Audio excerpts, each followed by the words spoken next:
There's even a great book called Find the One for Me that describes the 7 stages of finding the one for you, which are: number 1, picturing the one for you. What does he or she look like? Number 2, preparing to meet the one for you. Number 3, looking for the one for you.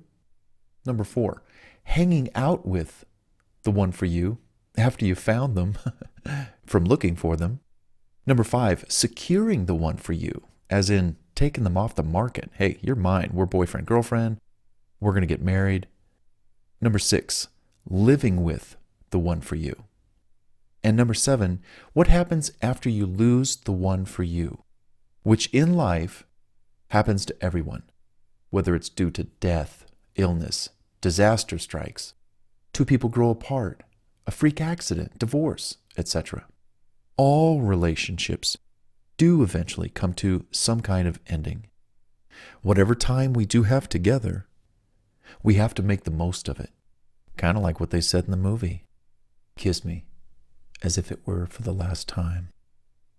Oh, just like in the movie we just saw, Casablanca. Right. So true. That sounds like a great book. It is. You should check it out. I think I actually have a copy around here somewhere in the house. The author says it's the Bible of one's love life, as it covers your love life from the ages of 18 to 88. That's pretty impressive, I think. I'd say so. In fact, I have an idea. You want to hear it? Sure. Well, suppose we started to play husband and wife to see how it feels to us. You know, that's sort of a form of role-playing and fantasy too. What's more, you always test drive a car before you buy it. You try on clothes before you buy them. Why not try on titles to see how we like them? It kind of puts your mind in a different mindset too. And remember, it can be a fantasy of yours and mine. For example, how does it feel to be making love to your husband? It feels different, amazing, special, and right. How do you like the sound of your husband's voice whispering in your ear that he loves you? I love it. Well then, Mrs. Give your husband a kiss. She kissed him with the biggest smile she'd ever had when kissing him before. This time, as his fantasy wife. How do you like this type of role-playing? He asked. I like it. I mean, I know we're not married, and we're far from that idea, date, or concept, but I get what you're saying. I like the idea of calling you my husband when we make love. It just makes it feel more real and authentic. I also like the idea of being a wife, not just a girlfriend at some point. Plus, if you ever date a guy and have sex with him, and you wanted to see him long-term and go steady, if he ever got scared at even the slightest idea of you calling him your husband, you ought to think twice about seeing him and perhaps dumping him soon. If he's using you like that, just for sex or a convenient booty call that month, you can forget about him. He's not husband material. You know what's more, when you play a wife role, you start thinking like a wife. I always say to women who are looking for a husband, if you want a husband, you have to start thinking like a wife. Any woman can have a man, but a husband? That's a whole different level of commitment. Your average man out there doesn't have to commit to you. His heart is not fully into the game of love and romance like yours most likely might be. Husbands have you in their heart, not just in their head. See the difference? I do. Oh, you do? You'll marry me? He said with a cute laughing smile. Yes! Did you ask me? Was that a proposal?" She smiled right back. They both laughed and smiled widely. "You know, you really are smart about all this marriage and dating stuff," she said to him. "You should write books about it." Hey, I know what I know because I've had a lot of time to think about it, observe others in successful relationships and marriages and those whose relationships or marriages didn't work out. As they say, you can learn a lot more about any topic if you observe 100 plus people who went through something that you didn't. Better to learn from their successes and their mistakes or regrets than to wing it on your own, take your chances, and waste your sweet time. I want every chance I have to succeed in the relationship I choose to have with the woman who's right for me. You are probably the smartest man I've ever met, who not only speaks his mind on the subject, but also knows what he wants and how to go after what he wants. That's sexy to me. Well, relationships and marriage are things you just don't want to mess with. I mean, it's best not to play with people's hearts and string them along or use them for your own personal physical satisfaction. No.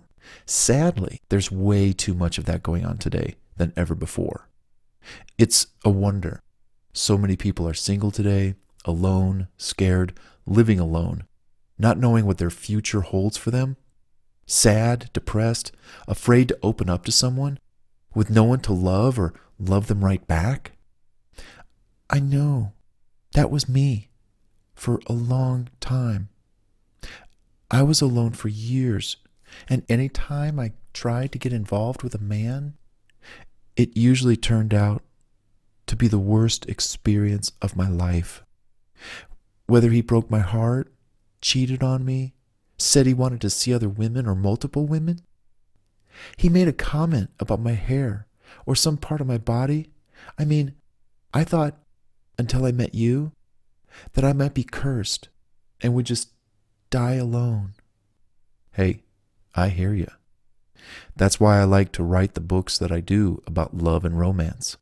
Maybe, if anything, just to keep those two things alive in people's hearts and in their minds.